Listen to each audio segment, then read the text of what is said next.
Hello and welcome to the F1 News Zone, the show round up all the biggest stories in Formula 1 right now. We're getting ready to head to Japan next week, and there have been some huge stories in the world of F1 this week, but which have been the biggest of them all as we head to Japan? Today we bring you all the fallout and reaction from Liam Lawson and Yuki Tsunoda swapping F1 seats. The reasons behind Ferrari's double disqualification in China have been revealed, and the FIA has changed the swearing ban for the better as well. Find out about that and a whole lot more in today's show. Let's dive in. So the secret is out. Liam Lawson has been demoted back to the Racing Bulls. Yuki Tsunoda has been promoted to Red Bull Racing for the next round in Japan, and presumably, you would like to think, for the rest of the season. Now, there's going to be a lot of stories when it comes to this coming out of Red Bull's camp, trying to defend their decision. A lot of people reacting to their decision. I've reacted to their decision as well when the news broke yesterday as I record this. But Helmut Marko, of course, the man who loves getting in the press and putting out some interesting quotes, has said that this demotion was to save Liam Lawson's Formula 1 career. Let's have a look at what the big man has said here. Full article on the F1chronicle.com as always, and I'll give my thoughts on it as we go and at the end as always. Demoting Liam Lawson from Red Bull should save his career, according to team advisor Dr. Helmut Marko. Plenty of sympathy is being extended from the Formula 1 world to the 23-year-old rookie New Zealander who, after performing abysmally in Australia and China, now sees his seat swapped with Racing Bulls driver Yuki Tsunoda. In order to save his career, we decided to send him back to Racing Bulls, Marko told Service TV. Many, though, are struggling to see the silver lining for Lawson, with former F1 driver Guido van der Garde calling it a bullying move. On the Instagram post, fellow Dutchman Max Verstappen liked the post. He was defending Lawson, to be fair. It's clear that Lawson was not the problem, really. The problem is that team and that car. It's abundantly clear to anybody who's been even, given a passing glance at Red Bull in these last couple of years. The car is the problem. Red Bull acknowledges that its 2025 car is even more difficult to drive for any driver other than Verstappen. In all these years, Marko admitted, Max is the only one who can handle the car optimally. For a young driver, we see that it's even more difficult. If we had just left Liam in the car, we think his performance under pressure would have been even worse. Because we have a second team, he can rehabilitate himself. He's going to rehab, guys. He's going to rehab at Racing Bulls. Wow, that's an interesting. I mean, it is basically himself in a more relaxed atmosphere. With Racing Bulls, he has the chance to build something up again. Marko justified the decision to originally overlook Tsunoda for the 2025 seat on the basis that he was too inconsistent last year. I mean, has Tsunoda been that consistent in these two races? It's not really much of a good sample size, to be honest, but there we go. And that Lawson has become a more resilient character. So why is Tsunoda suddenly now suitable for the top seat? That is the big question I keep asking. We have seen that Tsunoda has made a step forward over the winter. As a person, he has also become stronger. And as a Japanese, Yuki obviously knows Tsunoda very well. I mean, Lawson knows it pretty well as well. Let's be real here. And Lawson did beat Tsunoda at Suzuka 2 years ago as well when they were in the same team. So, just because he's from the area doesn't mean he's particularly great there, Yuki was too inconsistent, Marko insists. That's why we unanimously decided on Lawson. But under the increased pressure, he couldn't deliver right from the first day in Australia. Then he went into a downward spiral. It's like a battered boxer. That's an interesting analogy. It's very difficult to get out of it by then. In a sense, yes, it was a mistake. It was a mistake. Of course it was. Clearly it was. But again, I don't think Lawson's the main problem here. Indeed, Lawson's current form guaranteed that Red Bull would not be in contention for the Constructors' Championship. What he did so far was obviously too little, Marko told Österreich newspaper. We need a strong second driver, if only for the team's tactics. Marko, however, pushed back on the idea that the Racing Bulls car is actually currently better than the 2025 Red Bull. It's true that the RB21 is difficult to drive, he said. The Racing Bulls is easier to handle and very fast on a qualifying lap. But in the race, it lags significantly behind the Red Bull racing car. This isn't the end of the world for Lawson. He still has every opportunity to launch a successful Formula 1 career with Racing Bulls. And now it's over to the 24-year-old Tsunoda. With 4 full seasons of experience at the Faenza-based junior outfit under his belt, the opportunity of a lifetime, Francis Otto Hebden wonders, or a poisoned chalice. It is going to be one of the two of us, isn't it? He either swims and does really well at or does good enough to, you know, justify that second seat, get strong points and podium positions every now and again, or instead he sinks like so many others have before him. Gasly, Albon, Perez, Lawson. Is Tsunoda next? We'll see. I hope he's not. I hope he does well, but I'm not particularly confident.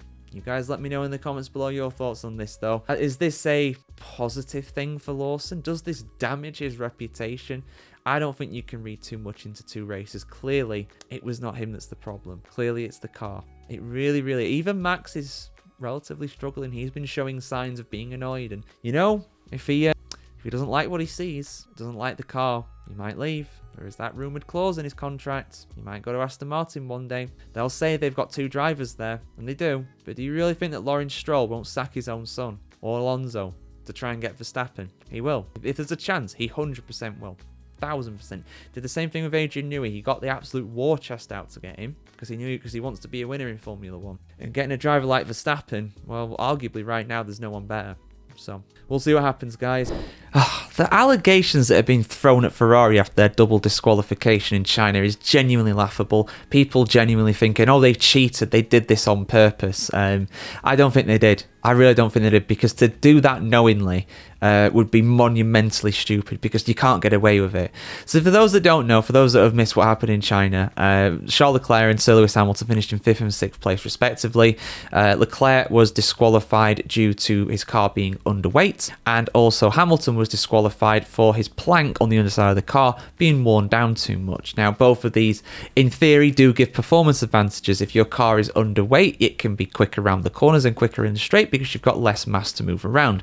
If your car is lower and wearing out the plank too quickly, then of course you can actually be quicker because your car is lower down to the ground, better center of gravity, aerodynamic profile being less. I've already explained all this before here on Formula Reports. But yeah, some people genuinely thinking that Ferrari have done this on purpose. I don't think they have. I just think it's a bit of... I think Ralf Schumacher in his assessment was very harsh, but it's kind of hard to disagree with a bit of incompetence really, because all the other teams, with the exception of Alpine and Pierre Gasly, they did manage to make their cars legal and go through the race. 17 out of the 20 cars did, of course, well, I mean, if you would retire, of course, Alonso didn't make the end of the race, but you know what I mean, their cars were legal. But unfortunately, yeah, Ferraris weren't. But yeah, Ferrari is having to defend the team, saying that we didn't cheat, we didn't do this on purpose, it was just an honest mistake, which I think it was. But let's have a look at this article on the F1chronicle.com, guys. Full art as always on here. Ferrari's search for perfection went too far in China, said team boss Frederic Vasseur. The Italian media has described the team's 2025 car project as ambitious but immature,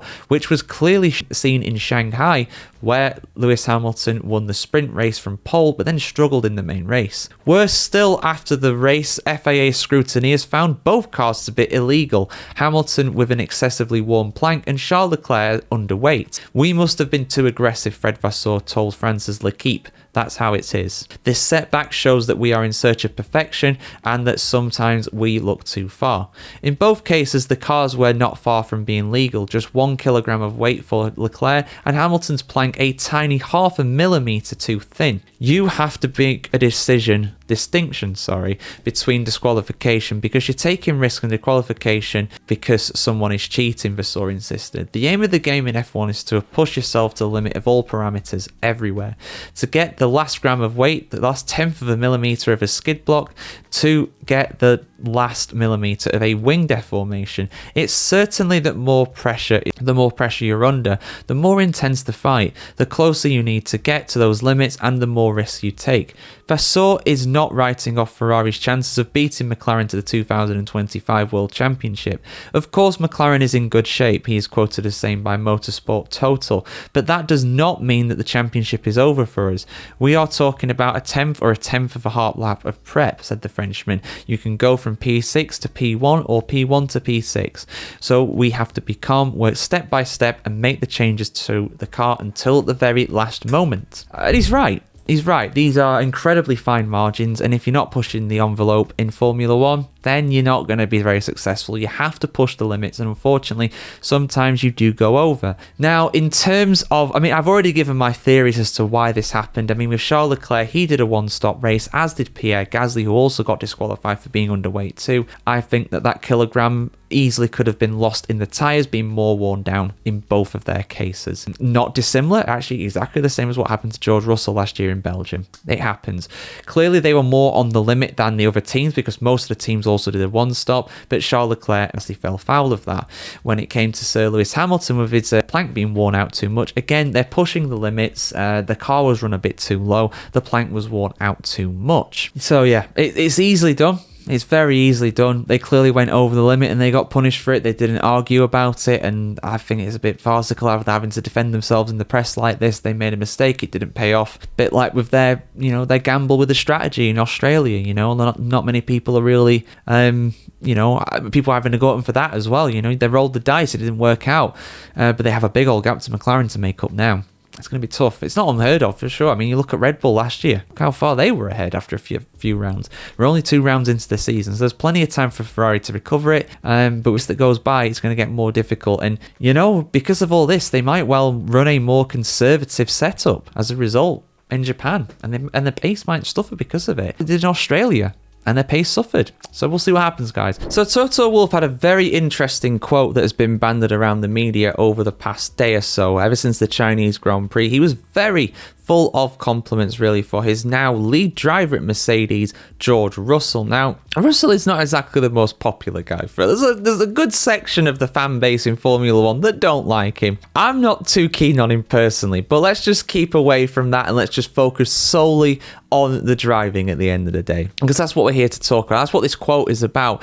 Toto Wolff said he's absolutely among the top 3, if not top 2, maybe on his way to the top 1, as in the skill of this guy is at least right now in the top 3 of Formula One drivers on the grid. Now, personally for me, I don't really agree with that, but I do see the sentiment that Toto Wolff is going for here. I do think Russell is a little underrated, to be honest with you. I do think a lot of people dismiss him as not very good, but to be honest, this is a guy that has always been very highly rated when it came to his junior career, when it came to coming into Formula One. He was touted as someone who could be a world champion one day, and while I think personally that's pretty unlikely at this point, he could well improve in his later years, and I think he is continuing to improve at Mercedes. He is now the lead guy. Now that Sir Lewis Hamilton has left the team, he is now the lead guy at Mercedes. So, he is seeming to embrace that role. He's had it's very early days, but he's had a very good start to the season. He's had 2 podium places around 2 tracks where, Mercedes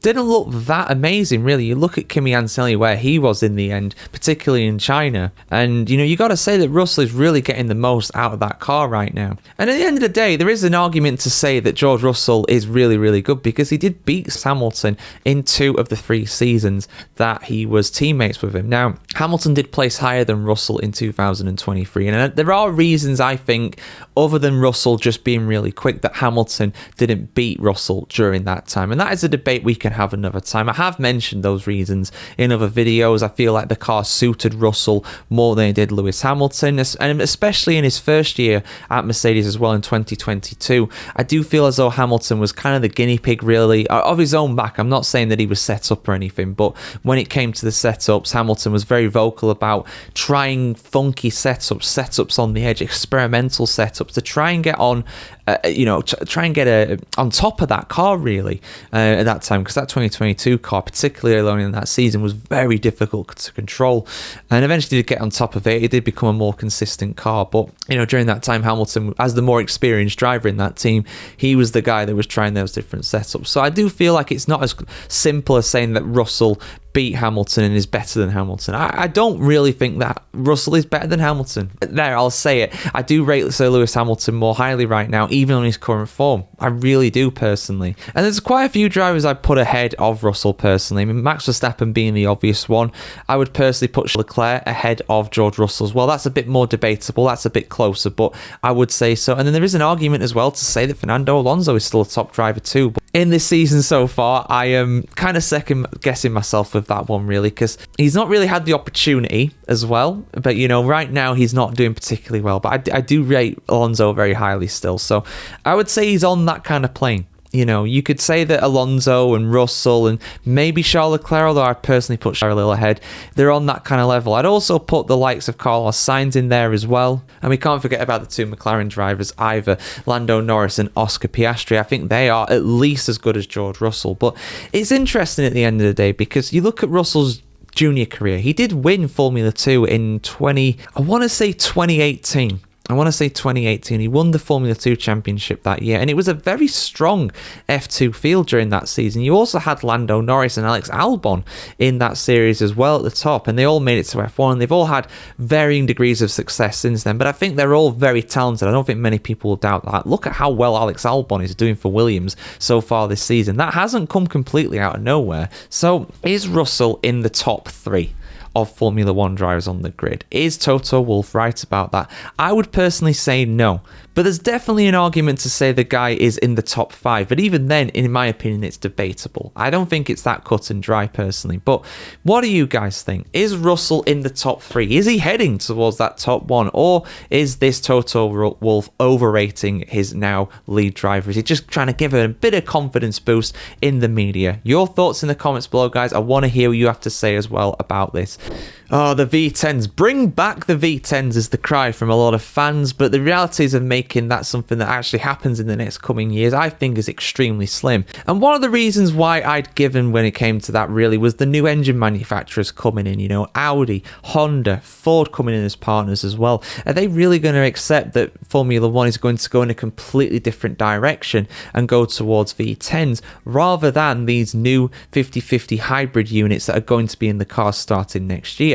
And apparently the FIA has now hinted that Audi and Honda are against the return of V10s to Formula 1. So let's have a look at this, guys, because officially Audi are coming into Formula 1 next year as an engine manufacturer, and Honda are pivoting from being a Red Bull partner to being an outright power unit manufacturer for Aston Martin next year. Let's have a look at what's been said. Full article on the F1 Chronicle as always. The FIA admits talks behind the scenes are taking place about the potential return of V10 engines to Formula 1. In the past few days, amid swirling rumours that the all-new and contentious 2026 engine regulations could be scrapped ahead of a switch to normally aspirated V10 power with sustainable fuels for 2028, Audi issued a statement. While vague, the statement made quite clear that Volkswagen-owned car maker only decided to buy Sauber because of the highly electrified 2026 regulations. Team driver Nico Hülkenberg also declared in Shanghai the regulations for 2026 are set in stone. Amid the confusion, the FIA single-seater boss Nicolas Tombashis has admitted that preliminary negotiations are taking place, but he cautioned that there is no rush. We are proud that we have brought Audi into this sport and we don't want them to change their mind, he added. We are proud to have made Honda reconsider their decision to leave and come back, but we are now trying to find a compromise that suits everyone, taking into account the current realities. There is no one-size-fits-all solution, so we are going to try and find a middle ground. Some believe the racing will suffer if the 2026 rules simply come in as planned, while others point to the massive cost ramping up the hybrid era even further. In 2020 and 2021, when the regulations were discussed, the trend towards electric propulsion was obvious, Tombashis said. Since then, the views of participants have changed, and even if Formula 1 is now a very good financial position, it is important for us to protect it from further fluctuations in the global economy. But we are not trying to do anything unilaterally. However, we are wanting to take into account the interests of all participants. That's the thing, you know, F1, criticise it all you want, but it is a democracy in terms of the teams, relatively. Ferrari have veto power, but that's a separate issue. And, you know, interestingly now, when Cadillac come in, that's 11. So it can no longer be split down the middle when it comes to these votes and stuff like that. So that could potentially create some tension really when it comes to that, or it could help actually because it's an odd number rather than an even. I mean, I've made my thoughts on this perfectly clear. I think getting V10s back would be awesome, but it has to be done in the right way. It has to be done in a way where the manufacturers are wanting to do it, because otherwise you're going to be left with Formula One being, you know, kind of a zombie series at that point, you know, where, you know, it's going to have a lot of engine manufacturers pull out. We're not going to want to see that. We're going to have 2 or 3 engine manufacturers, whereas in 2026, how many are we going to have? 6 and 7 when Cadillac come in, I think, something like that. That's a lot. You know, you've got Red Bull, Ford, you've got Cadillac, you've got Audi, you've got Ferrari, you've got Mercedes, and you've also got Honda. So, you know, you've got 6 right there. And I've probably missed out one there too. I know Renault are leaving, but Renault we're going to leave whether we're going to go to V10s, V12s, V6s, or a straight 16, you know, W16. Get a Bugatti engine in the back of that. Why not? You know, they were going to leave anyway because they were terrible at making engines. Simple as that. Well, not quite as simple as that, but you know what I mean. But, you know, at the end of the day, I do think that it'd be a good thing, but it has to be done in the right way. And you don't want to go annoying Honda and Audi just a few years after they have joined and rejoined, depending on who you're talking about. You want them to be there for the long haul. Now, if Honda might well leave again, they make a habit of getting good in Formula One, then just dipping for some reason. I've no idea why. I've never understood it, really. I get it in 2008, financial crisis and all that bad stuff happening, but why did they want to leave the other year? I don't get it, man. But anyway, they're coming back properly. So yeah, we'll see what happens, guys. I am all for it personally, but it has to be done in the right way. Sustainable fuels has to be done with the manufacturers being on board, and it's not going to happen until 2030 at the absolute minimum, in my opinion. I think it might take till mid-2030s personally, but your thoughts in the comments below, guys. We talk a lot about V10s here. I'll link the video going on about whether the V10 era was actually overrated, because a lot of old school fans, a lot of millennials like myself, look back to the V10 days and think it was the golden era in Formula One. It was the best time to be. It was the best time. The bestest of times. Or was it? Well, I don't think it quite was, but you'll see what I mean in that video at the end if you're on YouTube. If you're not, look up our videos. I've got plenty of them on our channel at the end of the day to keep you entertained. The good old swearing ban. We've not talked about this for a few weeks, but there has been a change in it, apparently, according to Carlos Sainz, who is, of course, now one of the directors of the GPDA, the Grand Prix Drivers Association. The association that has very much been at war recently with the FIA, and I don't blame them, to be honest with you. They've been forced into this position. Now, there has been a protest, I heard, in the World Rally Championship, which is also run by the FIA, over the swearing ban.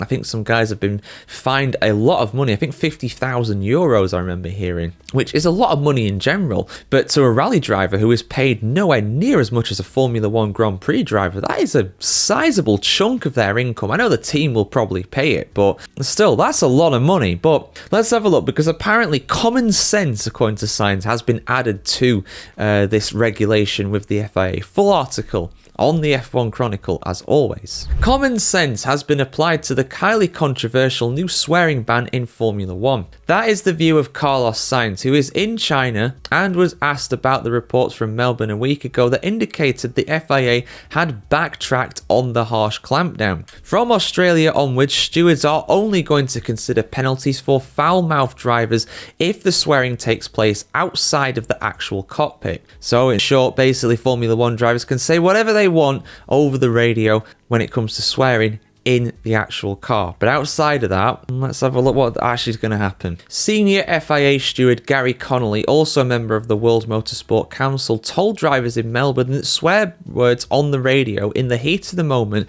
would not be referred to the stewards. I think Gary Connolly was very helpful in explaining to us how the FIA is planning to approach the situation, said Sainz, who is a new director of the GPDA. I appreciate common sense, and this time it has prevailed. Everything has become very clear, and hopefully we can continue to move forward, the Williams driver added. Max Verstappen was the first to be penalised for describing his Red Bull as effed in an FIA press conference last year, and had to serve a community service in Rwanda as punishment. When asked about the newly eased rules, the Dutchman would not be drawn in.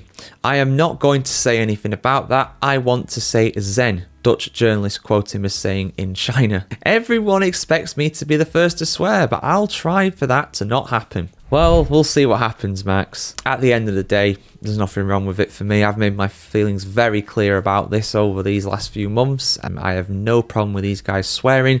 They are human beings. If it's in an official FIA press conference that's being broadcast live to the world, I can understand some sort of repercussion for that. But community service for Verstappen, come on, man. I mean, that's not a criminal offence. You know, he shouldn't be sweeping the streets and teaching Rwandan school children. I mean, he did it, you know, fair enough to the guy. You know, he shouldn't have to do that. He does that kind of thing anyway, not sweeping streets. At least I'm not aware of that anyway. I mean, you know, giving back to the community, as it were, you know, doing these FIA things like that, which is good on him. You know, if he wants to do it, you know, all power to you, man. But he shouldn't be forced to do it. That's not right. But let's see, guys. We'll have to see what happens with this one. Like I said, the World Rally drivers, the WRC drivers, did do a protest recently over this. And I don't blame them, because it hits them and their teams a lot harder than it does Formula 1, because the money involved in Formula 1 is astronomically higher than World Rally at the end of the day. So we'll see what happens. I will judge this fully when and if it's implemented. It's all right having this rule there, which, you know, is very controversial, but no one's been punished by it this year since it's been changed. So it will happen. It will happen. I would very heavily wager that would happen. But when it will happen, how it will happen, and what the punishment will be is another matter. But it's good to know that they'll be able to say whatever they want relatively in the cockpit. I imagine they will still potentially be in hot water if they insult the stewards, but Max Verstappen did not get punished for that during the Abu Dhabi Grand Prix last season, so I'm hoping that's not going to happen. I'm hoping that sets a precedent for it, because, like I said, he didn't get a punishment for that. And I don't think he should have done. I think it's right that he wasn't punished for it. But there was talk about him getting some sort of punishment for it, which is laughable, really. But like I said, I've made my views on this very clear before. I will link the video where I went into I'm pretty sure that I did some F-bombs in the video at the time. But I will link that at the end of the video if you're on YouTube. If you're not, go and search it up. It did very well, that video, so I'm pretty sure you'll be able to find it pretty easily if you're on the other social platforms. But yeah, have a fantastic start to your week, guys. We've got another couple of weeks till the Japanese Grand Prix. I'm looking forward to it. I hope you are too. But as always, we'll be here to bring it you on the F1Chronicle.com as always, guys. See you very soon. Like, share, comment, subscribe to see more like this. Have a fantastic day.